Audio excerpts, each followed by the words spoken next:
everyone, and welcome to episode 39 of the History Hotline. My name is Deanna Lincook and I'm your host as always. And today I'm bringing you an episode on the 1981 uprisings, or race riots as they are often known when we look back in history. Now, I personally think this is one of the hardest episodes I've ever had to research or talk about, partly because I, at this point, as I am recording, don't know how to structure it.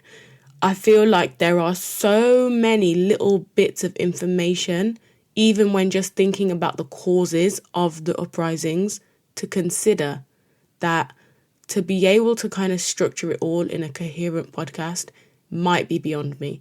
So I'm just going to say, bear with me, please.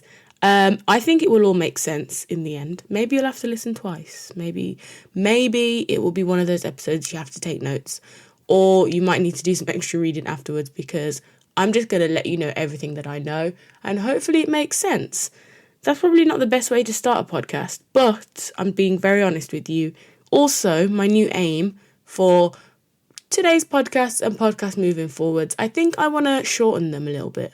I think I started them when I first started the first ever episode at around 25 to 30 minutes. And I think I want to get back to those times because, you know, people lead busy lifestyles, and to listen to me for an hour a week is pushing it a little bit. I know some of you really like longer episodes, and I have considered that, I think. But I think for now, I'm going to reduce the time a little bit. So if you feel like you're not getting as much detail as maybe you did in the past, I am sorry. Please let me know. Send me a message, tweet me, DM me, Insta message me. If you feel very strongly about this. But I think for now, we will drop the episode time down. You see, all of this waffling, maybe they actually could be shorter and I just need to stop giving an introduction that's about 5 minutes long. Anyway, let us get into the episode and let's think about these riots, uprisings. Probably going to refer to them as riots because I feel like it's a better phrase, and also because it perfectly segues my first little clip of today from Dr. Martin Luther King Jr. I think we've got to see that a riot is the language of the unheard. And what is it that America has failed to hear? It has failed to hear that the economic plight of the Negro poor has worsened over the last few years. Thank you, Dr. Martin Luther King. I could not have said it any better, so I used his voice.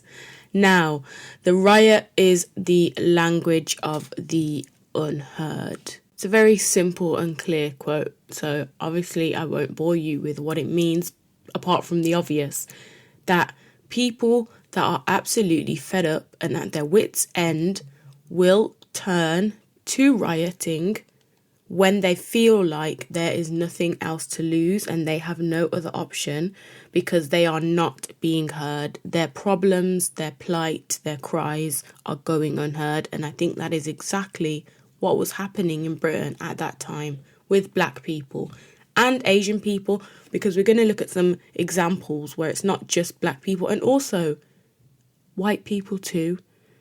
One thing I will say with most of the uprisings in the various cities we will look at, it was never just black people taking to the streets. And I think we often think they were because of the way they were reported. The over-policing of black people means that when there is a crime, they turn to black people. Don't get me wrong, black people were probably there protesting in their majority because of the racial element of these protests and racial discrimination and all the kind of triggers in that regard. However, black people were not the only people rioting. And when we get to the cities in the north of the country, looking at Liverpool, looking at Leeds, we will see quite clearly a more even split of black and white people protesting at this time and rioting and uprising and overthrowing, you know, police on the streets as far as they could. And I think that's something important to note. I think at this juncture, it will probably mention class. Working class people were most likely to have been rioters. And that is a common thread and a common theme when we look at protests and uprisings in this country following on from 1981. 2011, I think it was LSE that did a study on, you know, the profile of a lot of people that were in the riots in 2011. And I think it was about 56% of rioters came from like underprivileged backgrounds, from probably the lowest 20%, I believe, of households in the country. You know, if you have nothing to lose in terms of you don't have a job, you might not have a good income, you might not have a stable home or, things of that nature, then this might be the only way you can be heard, because you can't make a stand in the workplace. You can't make a stand, with a kind of financial backing behind you, because you don't have that. And so the class element is very important. And I read sections of Ron Ramdin's The Making of the Black Working Class in Britain for this podcast episode, because I think it's really important to think about class, and he does a fantastic job of analysing that. And I will be using his analysis a lot in my work, and also Peter Fryer's Staying Power. I think I mention this book every episode. You should take a shot when I say Peter Fryer's Staying Power, because I think it's every episode it comes up. And he, coming from a socialist background as well, focuses a lot on class in his analysis. His book was published in 1984, however, so the kind of longer lasting impact of the riots would not have been, in his kind of analysis, because he was kind of writing in the thick of it, essentially, because there were more protests, uprisings and riots in 1984 and 1985, different parts of the country. So, yeah, this is an extended period of unrest. And it didn't just start at Brixton, which is oftentimes the kind of catalyst. And it definitely was a catalyst in many ways, because the riots that followed were very similar.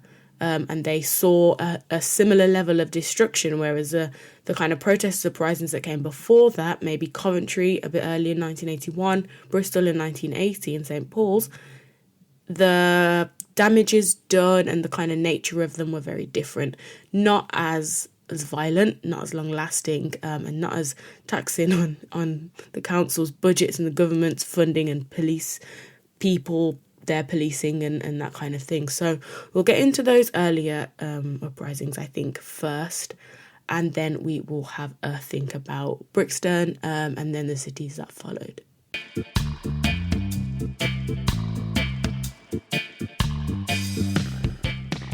I think at this juncture it's very important to hear from a second speaker today, one that I could not speak for. Yes, I will just play her wonderful clip, and you can take from that what you will. Ladies and gentlemen, former Prime Minister Margaret Thatcher. People are really rather afraid that this country might be rather swamped by people with a different culture. And the British character has done so much for democracy, for law, and done so much throughout the world, that if there's any fear that it might be swamped, people are going to react and be rather hostile to those coming in. So if you want good race relations, you've got to allay people's fears on numbers. That's one thing that's driving some people to the National Front. They don't agree with the objectives of the National Front, but they say that at least they're talking about some of the problems. Now, we, the big political parties, if we don't want people to go to extremes, and I don't, we ourselves must talk about this problem, and we must show that we're prepared to deal with it. Margaret. Now, you're probably thinking, okay, Margaret Thatcher, she's talking about the immigration, quote-unquote, problem, because at the moment Britain is, quote-unquote, swamped, as if black and brown people are flies and wasps, and we are swamping this Britain country that has invited us here in the 70s when she's speaking. I think she's speaking in 1978 or 79, just before she becomes Prime Minister. And yeah, she's leader of the Conservative Party from 1975. So she's had time to really get into this immigration problem and really kind of go up against Labour. But it's really clear that they haven't really figured out this immigration quote-unquote problem, because you get to 1981, about 2 years into her reign as Prime Minister, and you've got riots, spreading across the country. Anyway, her little note on the National Front. Now, I just want to say, white fear is one of the scariest types of fear, because if white fear is so powerful that it sends a man or woman to join the National Front so that they can start having conversations about race, Margaret Thatcher just said, I don't want them turning to extreme groups like the National Front. However, I understand that they're the ones that are having the conversation, and we, as a big political party, should be having the conversation. Sorry, I had to do it. I just don't understand. I do understand. Let's not get into why people are racist because, we know this. It's, irrational in many ways, but completely rational in others because they're upholding a system that benefits them, but then irrational because we're all human beings and how can you judge someone on colour of skin, etc., etc. Yep, all of that.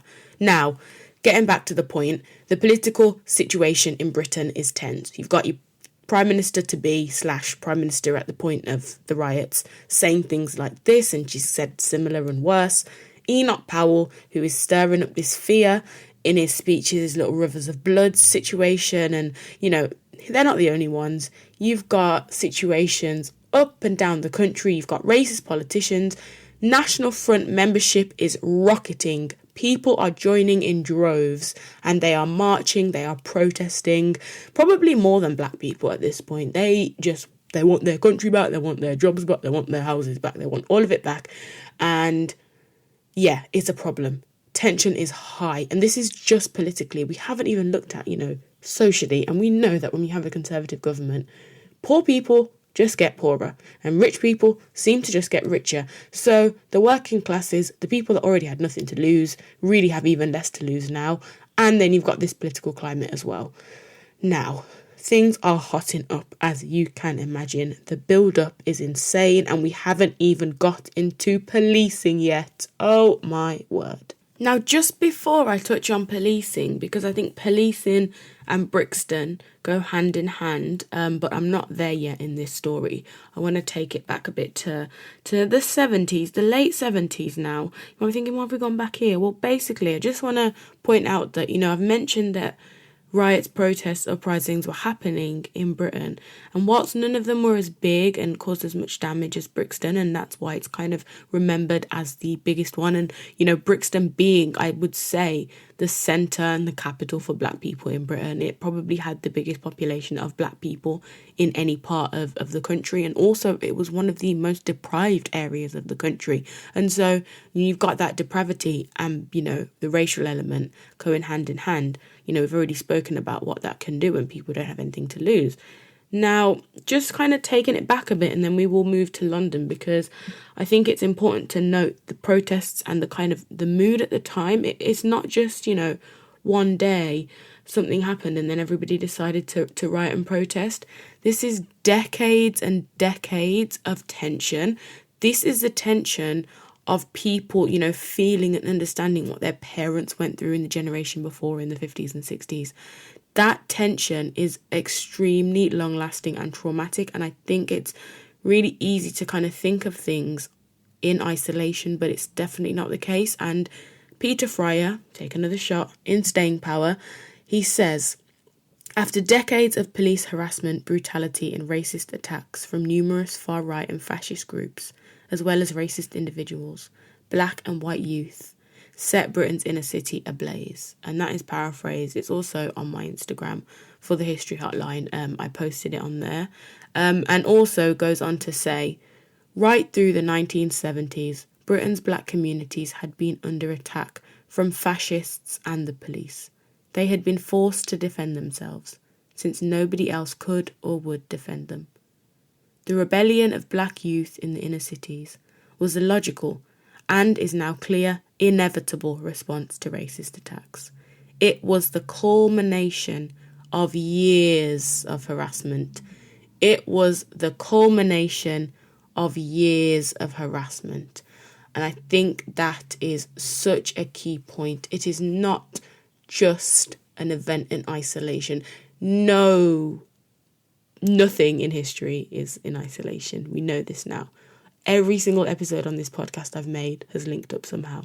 Mangrove 9 episode, that trial was in 1971, 10 years before these riots. You cannot tell me they didn't have an impact. You cannot. All the things we've spoken about, 1919 Bristol riots, Liverpool,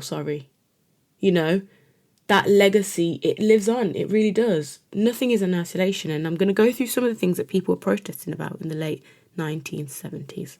So, Thatcher's Nationality Bill, strong feelings of resistance, particularly among black women in the late 1970s, coming from OAD.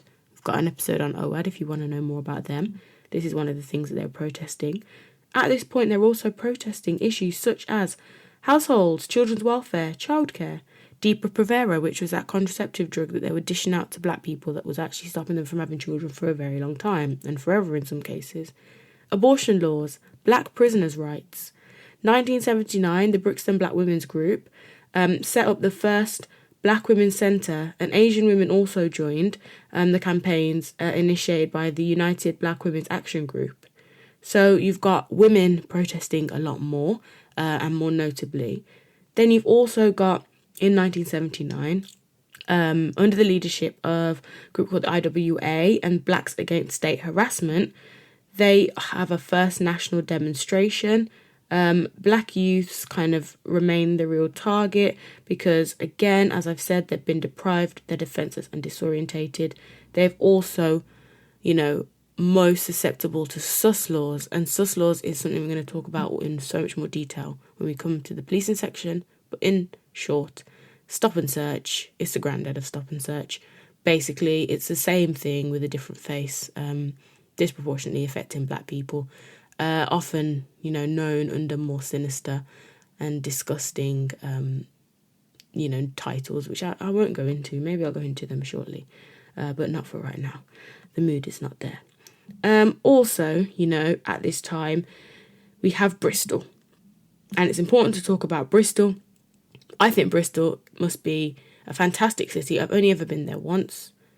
But when we think about Bristol in 2020, tearing down statues, Bristol clearly are not here to take anyone's nonsense because the history is there. Now, in 1980, the Bristol riots occurred in April 2nd. And it was kind of seen against this background of a riot. But it was kind of a time of heightened racial tension, police harassment, and, the black community kind of feeling absolutely frustrated and fed up and overwhelmed by this harassment, and increasing state authoritarianism, in the words of Ron Ramdin, which is an interesting concept, something to read more about, I would say. There's a very large presence in Britain at this time, and especially in Bristol. And so, this kind of rebellion explodes in Bristol in 1980. It made it onto the TV, it was television pictures, the violence was very clear and it informed the public. It was, huge news. Black people had been ignored for so long, but at this point, nobody could ignore them. Front cover on newspapers, headline news on the TV. And it was known as the Bristol Riot, as I've said. Headlines from the newspapers were sometimes quite unsavoury. Ron Ramdin notes some of them. 19 police hurt in black riots. Why is it a black riot? Yeah, because black people were rioting. Obviously, you've got to remind everybody that it was black people, which in a way is good because, black people were rioting for a reason. But then it wasn't good because did, British society listen to that reason? Take note, change? Absolutely not. Obviously, the damage done to the police and the injuries on the police were a clear focal point, because policing in Britain at that time, and even now, it's still such a well-respected profession in certain circles and within certain demographics.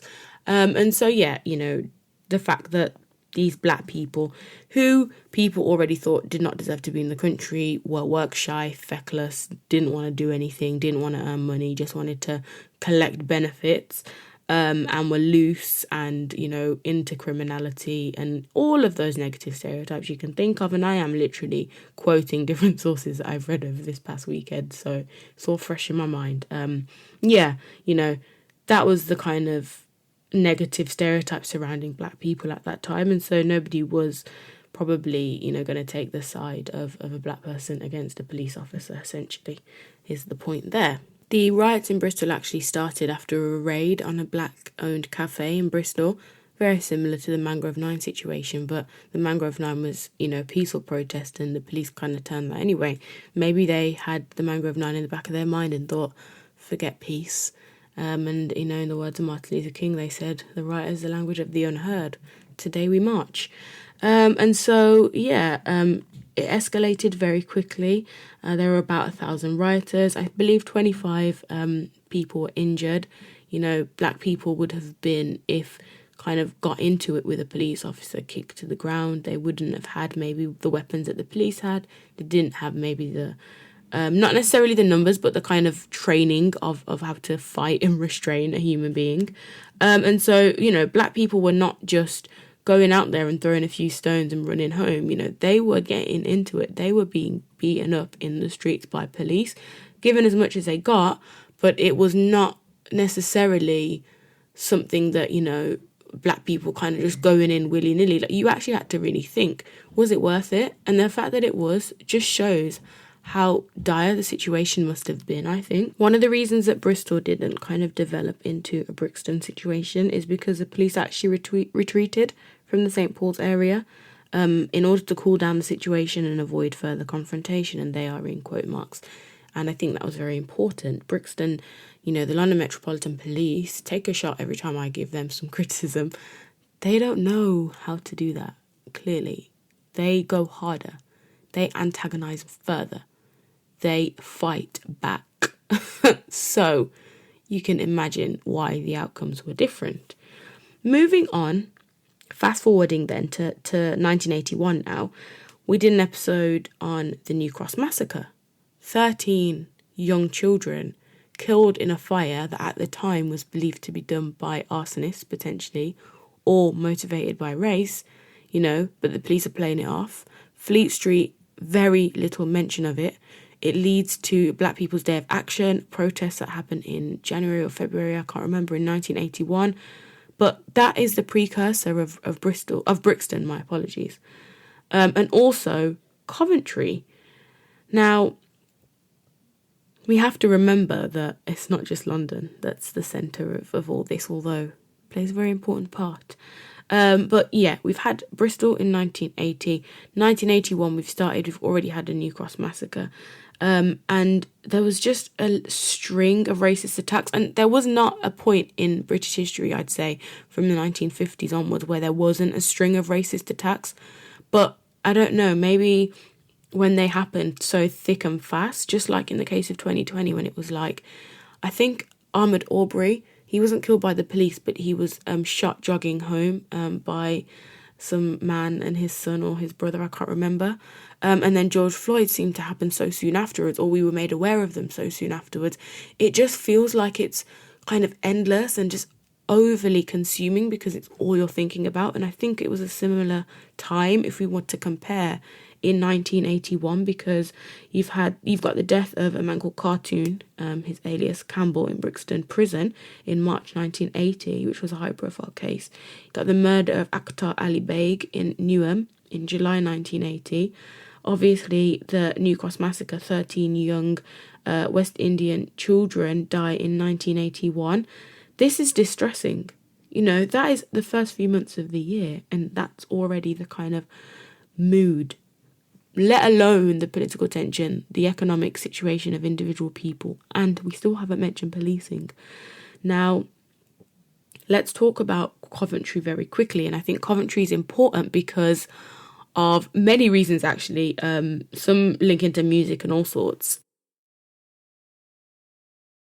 So in 1981, actually, an Asian teenager, a young boy called Satnam Singh Gill, was murdered in the precinct in broad daylight in Coventry. Another horrific attack and another death of a black or brown person in Britain. But Coventry didn't, turn to riots. They actually organised a concert. So the Specials, who were a two-tone group, which is like a reworking of Jamaican ska and like punk rock, and it's really common. It kind of, the second wave of it comes out of Coventry, actually, and it is a musical genre that doesn't really have a race in a way. Like, obviously it's come out of Jamaica, so black people are involved, but also white people that come from like that punk rock kind of scene and mixed race people who might have struggled to find identity within, either side of black or white people. This kind of two-tone music is kind of home to that. You've got the Specials, the Selector, the Beat. They all kind of embraced ska. They added lyrics, and also kind of were very like anti-establishment, especially anti-Thatcher, and they addressed like pressing issues facing young people especially. I think if you were a young person in the 80s and an anti-racist, these were the groups for you, especially if you were from the Midlands, because, this was a group coming out of Coventry. And so the Specials actually organised a concert, for unity in response to the murder and the kind of growing racism and tension in the city at the time. So what do you think the National Front did? They announced that they would hold a counter demonstration in Coventry. You just can't catch a break with these people. Imagine a man has been murdered, a young teenage boy, right? And, you're going to have a concert, not a protest, not a riot, not an uprising, a concert, a musical concert. And the National Front have to have a counter demonstration. Okay, well, guess what happened? It turned into a riot. Shock, horror. So the extreme right, National Front, they're met by a large crowd when they tried to get off a bus to wave their Union Jacks around and start their little protest. Now, the beauty about Coventry is that obviously an Asian man had died, and, sometimes in today's society, it's like when something happens to a certain group of people, that group of people are like, oh, why aren't you supporting us? It's been the case with things recently. However, that kind of call wasn't necessarily needed because black people were already on board following, artists like the Specials, and just because there was unity in Coventry.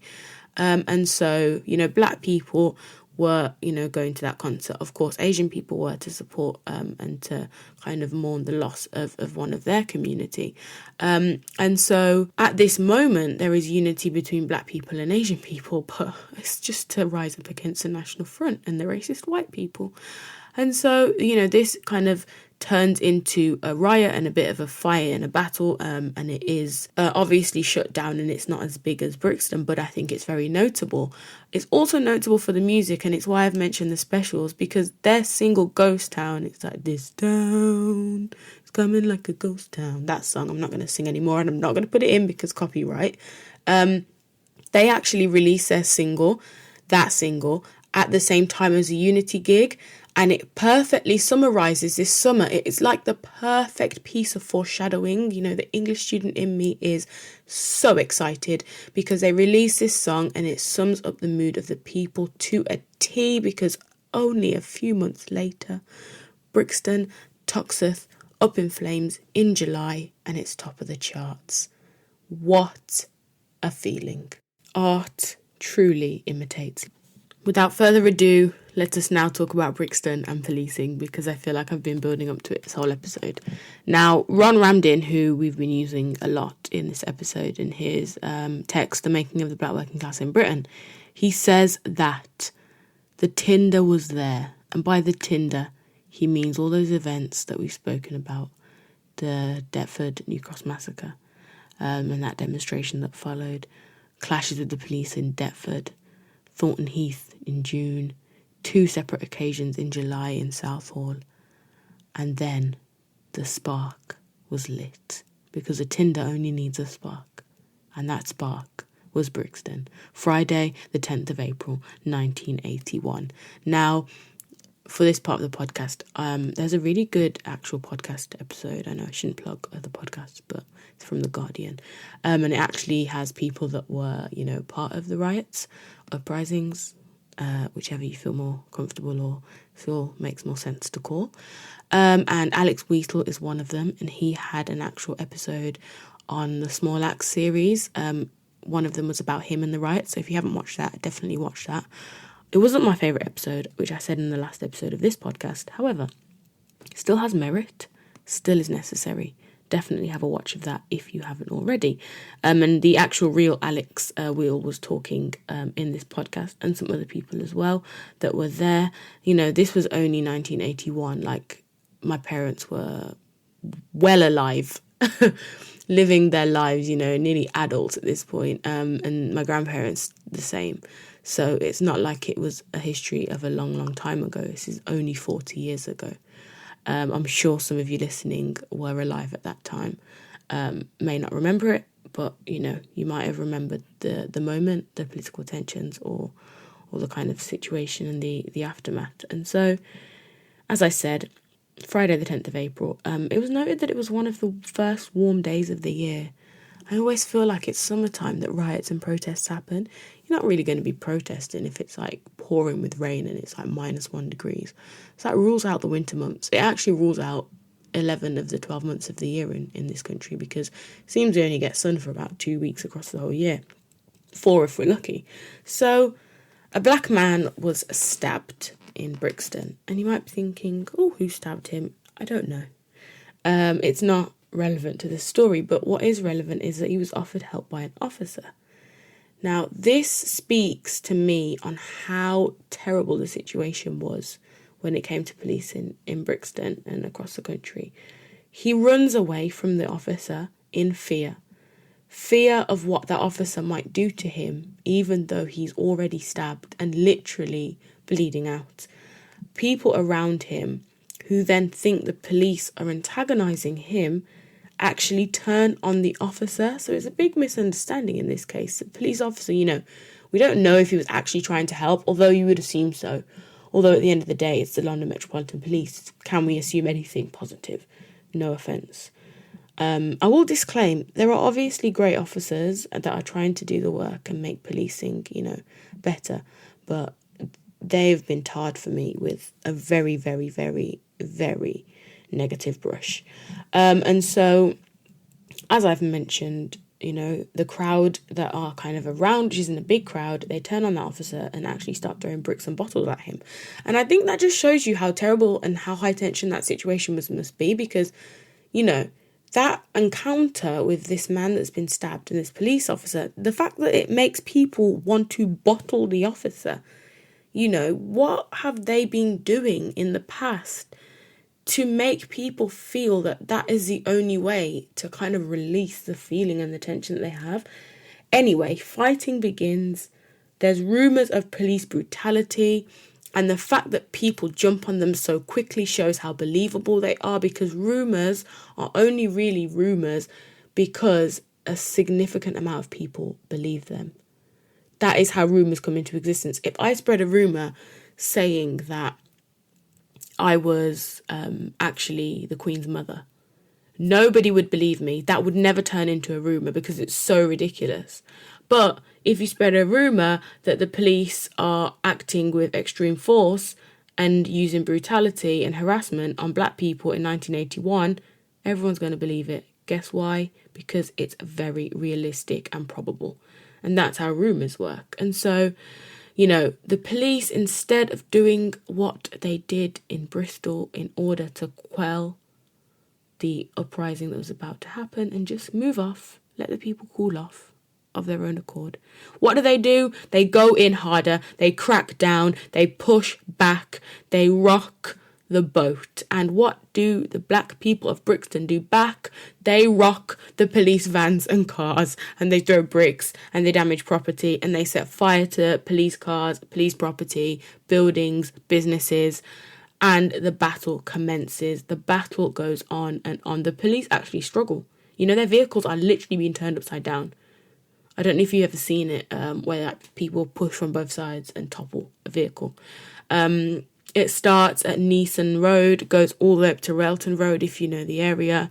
A double-decker bus, I think, was overtaken by rioters and driven into the police line of people. Petrol bombs were thrown. Pubs were damaged and set alight. Someone commented on that podcast that it looked like war. And I can only imagine the pictures I've posted on Instagram from the different cities that faced and dealt with rioting over that time period of 1981. I posted an image. I'll post the same images on Twitter as well. It was very clear what was happening here was just destruction and damage because people had nothing to lose. The cleanup was estimated somewhere between 7.5 million and 10 million. Different sources say different things. That is how much damage was done.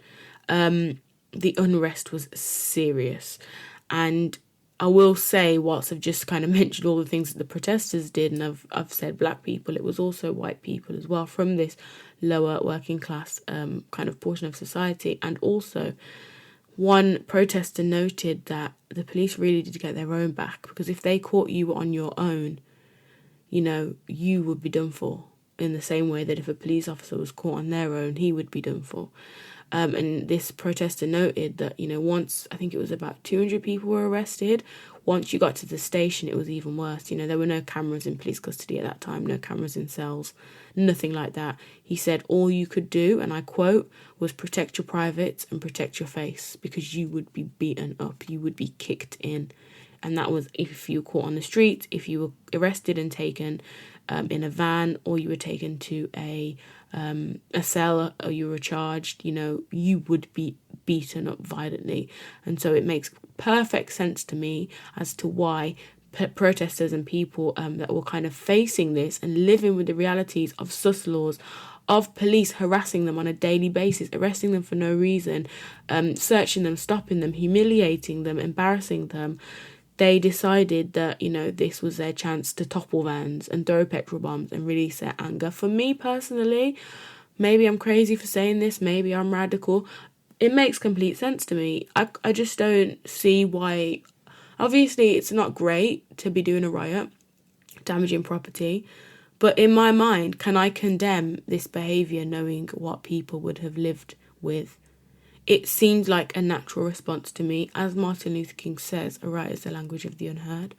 You know, when no one is listening to you. And it took a riot for the Scarman report to be written, and for, well, Britain didn't even really take note, but, you know, at least that piece of reporting was done and it was noted down. And, you know, when we look back, we can kind of see that piece of evidence of an attempt even to kind of think about the situation, although it wasn't thought about very well in my opinion, because the government commissioned that inquiry and there was like, oh, no evidence of institutional racism, just issues of disproportionate and indiscriminate use of stop and search and sus laws. That was literally what they said. So yeah, we can't get too excited about that report, but, you know, it did occur. Policing, I believe, was the trigger of these protests and uprisings and riots. And I say that because, you know, not only did the police antagonise protesters during the actual events, but in the build-up of sus laws, you know, it's a terrible, terrible time. And essentially that forms a catalyst for, you know, the riots that we see that follow in Handsworth, in Southall, in Toxteth, in Moss Side, in all these cities that follow on. And, you know, whilst this episode is not the one where we're going to finish talking about the riots, because I already said I didn't want it to be too long, but it's very clear that, you know, in the words of Ron Ramsden, this Brixton was the spark that was needed to light that tinder. And I think it's important to come back and think about the aftermath properly, but I think the monetary damage alone is enough. The report that comes out and follows is also a good indicator. And I think that the legacy of rioting and kind of remembering that, which is something I spoke about in the last episode with Montel, our special guest, I just feel like how we remember riots is always kind of in a negative light. Oh, well, kind of wish it didn't happen, but it did. Let's take lessons from it. Well, I think we should go kind of a step beyond that and think about, you know, the reasons of the whys. Why do people riot, and why is it the only way that, you know, people feel that they can be heard? And by understanding that, I think you give power to protesting and rioting and uprising and rebelling against, you know, the kind of parameters of what's socially acceptable in society. And by giving power to those people, and even though you might just think, oh, you know, it's a reaction of anger and it's super, like, it lacks control in many ways, you know, that might be correct, but I think there is also power in that, especially when the stakes are so high, going up against a group of thugs such as the police. I feel like this episode definitely needs a part 2, and one will follow, I believe, to think about some of the other cities and the triggers. But I do want to kind of stress the point that there was a pattern in the other cities, and whilst Brixton was a spark, as Ron Ramsden has said, you know, it's important to then look at the kind of flames, each flame, and how they kind of led to that original tinder being lit by this spark of Brixton. So I just want to say thank you so much for listening to this episode. I hope you have enjoyed it. I hope you've taken something from it, and I hope you have a great week. Please follow us on our socials, on Twitter, on Instagram, on LinkedIn. Follow us on the podcast platform that you listen on. Leave a review, rate us so that we can climb in the charts and more people can be educated about Black British history. Thank you so much. Have a great week. Goodbye.